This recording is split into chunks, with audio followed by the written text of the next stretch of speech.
Hi, it's Kevin May in the PhocusWire studio, joined again a year on from last time. Thanks for joining us, Mark Okerstrom, the CEO at Expedia Group. Yes. So, nice to see you. Good to see you. Big topic of conversation the last couple of weeks, triggered mostly by a succession of you on your respective earnings calls, starting to talk about the impact on your SEO, whether it's in inverted commas headwinds or some companies are seeing it differently. Just give us initially your perspective on why that's now become the subject of conversation, because that change in the Google real estate has not happened overnight. It's like a jigsaw piece. It's been going on for almost a decade. Yeah. Well, it's been something that's going on for over a decade, and we have had a strategy to increase the diversification of our channels, and we have hugely diversified sets of channels, building much more direct business over time and enhancing our ability to bid in paid channels. We've been happy with the return on ad spend. But that said, listen, when certain product changes get made, it can have a ripple impact on the business, and that's what we saw in the quarter. But listen, we're completely optimistic we can continue to build on our strengths in our direct channels. We've got an incredible portfolio of brands with real loyal customers, and our direct traffic growth seems very strong. So we're optimistic that we're going to continue to build great products and customer relationships over time. So, I mean, some very smart advertising people that have been kicking around here are saying, it is, you would love to find a new channel that is as efficient, that you're able to spend $6 billion a year on it, or thereabouts. That new channel is almost like this kind of utopian thing on the horizon. It doesn't exist at the moment. Yeah. Well, I think there continues to be, a broad array of marketing channels. Whether it's social, whether it is digital video, whether it's traditional linear television, particularly around live events, which continues to thrive. But listen, I think there is certainly a piece of there is some free traffic that was coming that is no longer coming, and I think that's where you've got to continue to make sure that you build great products, so you build direct customer loyalty, and direct customer loyalty, delivers profitable businesses. Right. I can take you back to 2010 now. Yeah. And after the ITA software acquisition, there were quite a number of you were fairly incensed about that. Yes. And the Fair Search kind of lobbying group and organization was created. There was yourselves, there was Microsoft, Trip were involved as well. It still exists as an entity, at least it's still got a website. But do you sense that perhaps because there are a group of you that are perhaps seeing these headwinds, that kind of organization or even the same organization could kind of refuel its pumps a little bit?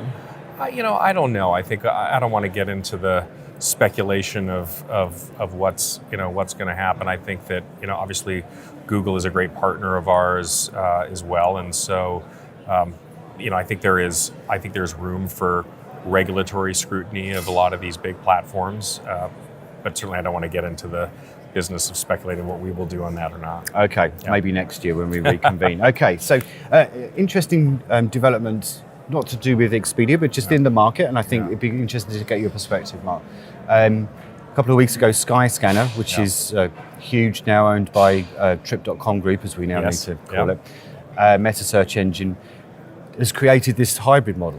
Yeah. So you have pure play meta, you have facilitate booking, and now it's becoming the merchant of record. So there's three strands to it. Yeah. You don't own a flight meta search engine, but you have a huge interest in Trivago. Just give us your perspective on that change for them and what that potentially means for the meta search, the players that are in the industry. Yeah. Well, I think it's an interesting development. I think that type of model, has been launched in some form in China and other parts of the world.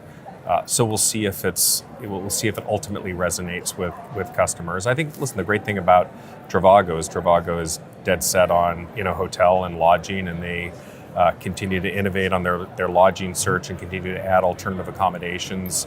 And of course, they are the place where you can see everything, and they've got their own product and have been testing over the years with their own product to enable actual facilitating booking, on top of it, and in some cases, making it look like it is booking actually on Trivago. Yeah. So it's an area where they have been innovating as well. But again, it's not, it's hotels, so it's not directly competitive with what Skyscanner's doing on the air side of things. Okay, let's move on. You mentioned China just then. Yeah. I mean, that entire region is kind of witnessing the rise of the super apps. Yeah. Some would argue that Google is becoming a super app because there's so much that it does, and we've discussed that already. Where do you think the super app may emerge in the Western Hemisphere? That affects your markets. Yeah. Or is it an Amazon, or is it something else, or is it the Google again? Yeah, I think it's a real question. I think, my opinion anyway, is that the super app in Asia has largely developed due to the requirement for payments and lack of credit card penetration. You name it. Why? Lack of banking infrastructure. Ultimately, you've developed essentially a payments hub, and when you've got a payments hub, you can start to build things on on top of that. I think there's been less of that problem to solve, and there is less of that problem to solve in Western Europe and North America. So I think there's a question of whether or not there is a need for that type of that type of app. That said, though, I think if you take travel out of the picture, Amazon is certainly becoming a place where you can get a lot of things and becoming more of a super app. I think obviously Google is doing their thing around all categories, mostly in the way of more of an advertising model, I think they're probably both doing a pretty good job at it. And so if there is a super app to be had, I think both of those players are positioned pretty well to do it. But does it make you nervous that one of them would do it even to a greater degree than they are?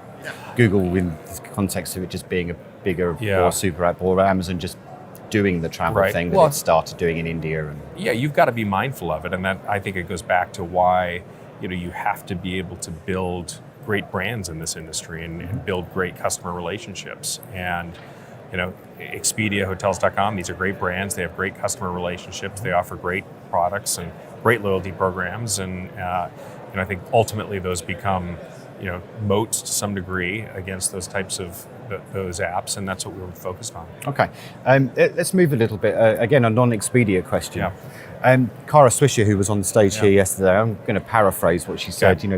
But she was essentially saying there's a lot of money, investment money, swirling around that's essentially going to bad ideas, and that's a dangerous thing for the tech industry generally. But I think hinting at that it's travel as well. I mean, just give us your kind of reaction to that, and do you agree, and two, what can be done about that? Does the VCs need to be kind of reined in a little bit, would you say? Well, I think there's no doubt that the cost of capital has been significantly lower, and there's been a lot of capital in the markets in tech in general across the board, and I think that has impacted lots of industries, and the willingness of companies to lose a lot of money for a long time, I think does create obviously very interesting, in some cases challenging dynamics. So, I think if the question is, has that had impact? Yeah, absolutely, it's had an impact. I think over time it needs to work itself out. Yeah, how does it work itself out? Well, I think ultimately you will see industries, get more rational over time, and you will get to a spot where companies are really held to deliver profits. And when companies are held to deliver profits, I think you'll get to a different, more rational state of competition. Okay, and lastly, we spoke 2 years ago as well. I think you were 8 or 9 weeks into the job or something like that. But I asked you, I think I did your first 100 days question, and one of the things that you referenced, that you said is not just a 100-day task, it's a really ongoing thing, and it was about diversity in the company. Yes. So now that we are 710 days on from that conversation, how fast forward have you taken that project within the Expedia group? Yeah. Listen, I think we've still got room to go. We've got a number of initiatives that we've put in place, around diversity, but also around inclusion. Specifically, we've got business resource groups that are set up. We've been doing allyship training across the organization. So we've made some okay progress, but we recently signed the CEO pledge as more of a declaration to ourselves and the world that we do need to do better. We're committed to doing better. We do have diversity and inclusion teams that are established now to make sure that we continue to make better progress. Right. But like I said, we have made some decent progress in a number of areas. Okay, great. Mark Okerstrom, thanks again. Thank you. Thank you.